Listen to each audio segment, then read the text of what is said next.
A origem das baleias ou a evolução. As primeiras baleias apareceram há 50 milhões de anos, bem depois da extinção dos dinossauros, mas bem antes do aparecimento dos primeiros humanos. Seu ancestral é provavelmente um antigo artiodáctilo, ou seja, um mamífero terrestre de 4 patas e cascos iguais a ungulado, adaptado para correr. Os cetáceos, portanto, têm um ancestral comum com artiodáctilos modernos, como a vaca, o porco, o camelo, a girafa e o hipopótamo.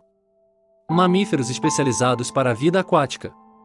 As baleias que conhecemos hoje estão extraordinariamente bem adaptadas à vida na água. Milhões de anos no mar favoreceram transformações para facilitar a vida neste novo ambiente. As narinas evoluíram para espiráculos e agora estão localizadas no topo da cabeça. Os membros posteriores desapareceram e os membros anteriores transformaram-se em barbatanas. O corpo perdeu o pelo e quase todo o cabelo. É simplificado. Uma poderosa hélice horizontal de uma cauda se prendeu à coluna vertebral. Essas adaptações obscurecem a relação que existe entre as baleias e seus parentes vivos mais próximos. No entanto, as baleias, como os humanos, são mamíferos. Eles têm pulmões e ar de respiração. Eles são de sangue quente, o que significa que mantêm uma temperatura corporal constante a 37 graus Celsius.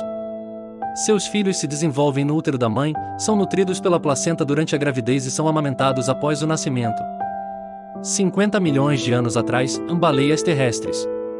Acredita-se que o ancestral das baleias de hoje, o primeiro cetáceo, seja o Paquicetus, um quadrúpede de 1 a 2 metros de comprimento.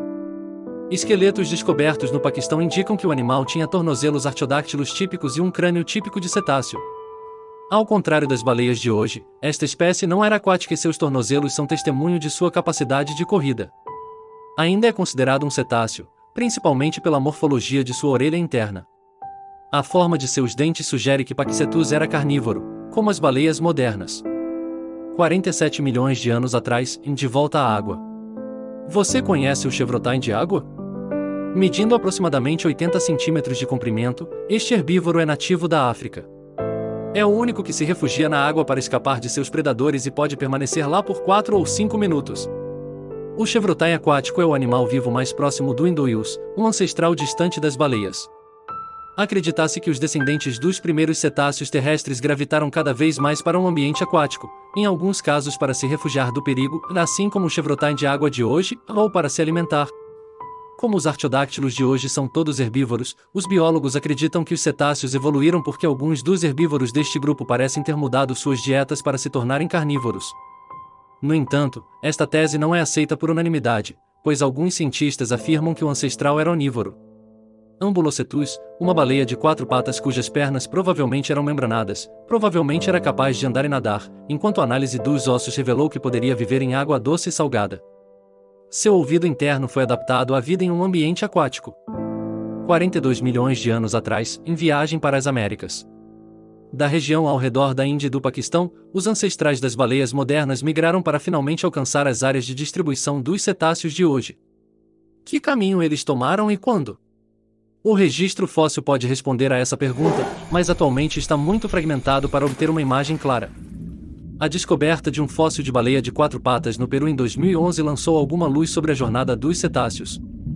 Essa baleia ancestral sustenta a hipótese de uma migração para o oeste anterior à migração para o norte, menos de 10 milhões de anos após o aparecimento das primeiras baleias na região ao redor da Índia e do Paquistão. 34 milhões de anos atrás, baleias modernas. As baleias de hoje são divididas em 2 grupos principais, odontocetos, ou baleias dentadas, e misticetos, ou baleias de barbatanas. Seu ancestral comum, que viveu cerca de 34 milhões de anos atrás, provavelmente não tinha barbatanas e não podia usar a ecolocalização. Em apenas 5 milhões de anos, as espécies de baleias se diversificaram, provavelmente devido às rápidas mudanças ecológicas nos oceanos. 15 milhões de anos atrás, ocorreu outra rápida diversificação de espécies de cetáceos, pois o resfriamento do oceano mudou as correntes. Ao mesmo tempo, o número de espécies de moluscos e crustáceos consumidos por algumas baleias também aumentou. 4,5 milhões de anos atrás, as baleias se tornam gigantes. Os primeiros misticetos mediam de 5 a 9 metros de comprimento, a aproximadamente o tamanho da baleia mink de hoje. Acredita-se que as baleias tenham atingido o tamanho que conhecemos hoje apenas cerca de 4,5 milhões de anos atrás. O súbito crescimento dos misticetos coincide com o resfriamento do clima e a formação de grandes calotas polares no hemisfério norte. Na primavera e no verão, os nutrientes retidos no gelo são liberados em águas abertas e se acumulam perto das costas. Impulsionado pelas correntes, o plâncton se acumula nessas áreas e cresce substancialmente quando entra em contato com águas ricas em nutrientes. O plâncton, até então amplamente disperso no oceano, começa a formar concentrações sazonais, às vezes separadas por milhares de quilômetros. Nesta nova realidade, o tamanho torna-se uma característica sujeita a uma forte pressão de seleção. Assim, os indivíduos mais corpulentos, com suas maiores reservas, são capazes de percorrer distâncias maiores e aproveitar essas áreas de alimentação recém-formadas. Quanto aos menores, eles gradualmente desaparecem e dão lugar à era dos gigantes. Ser maior tem muitos benefícios. Os gigantes são mais propensos a estar no topo da cadeia alimentar e, portanto, consideravelmente menos suscetíveis à predação. Por outro lado, eles correm muito mais risco de extinção em tempos de mudança ou crise ambiental. E agora? As baleias ainda estão evoluindo hoje em dia. Os ecossistemas são regularmente modificados e as interações entre as espécies são dinâmicas.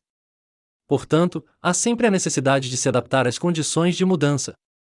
As baleias modernas estão sujeitas a várias pressões evolutivas, como mudanças climáticas, declínio na abundância de presas e poluição dos oceanos. Seu grande tamanho os torna particularmente vulneráveis à falta de alimentos. As baleias ganharam muito perdendo genes. Mergulhadores maiores, mais pesados, melhores. As baleias são muitas vezes consideradas superiores aos humanos em muitos aspectos, mas às vezes é a perda de genes que está na raiz de suas adaptações. Os genes ligados à alimentação, incluindo os responsáveis pela produção de saliva ou os que codificam a reabsorção de sódio pelos rins, desapareceram porque se tornaram inúteis para as baleias que, com poucas exceções, vivem em ambientes de água salgada. A vida no mar torna a lubrificação dos alimentos desnecessária e a deficiência de sódio praticamente impossível. Quanto ao descanso, essa atividade nas baleias é influenciada pela perda do gene responsável pela produção da melatonina, um conhecido hormônio que regula o ciclo do sono. Essa adaptação provavelmente se deve ao fato de que nos cetáceos a respiração é uma atividade voluntária e cair em um sono profundo provavelmente aumentaria o risco de afogamento nesses mamíferos marinhos. Outros genes que desapareceram nos cetáceos são aqueles que são úteis para os animais terrestres, mas que causam problemas durante o mergulho devido às pressões extremas a que seus corpos estão sujeitos.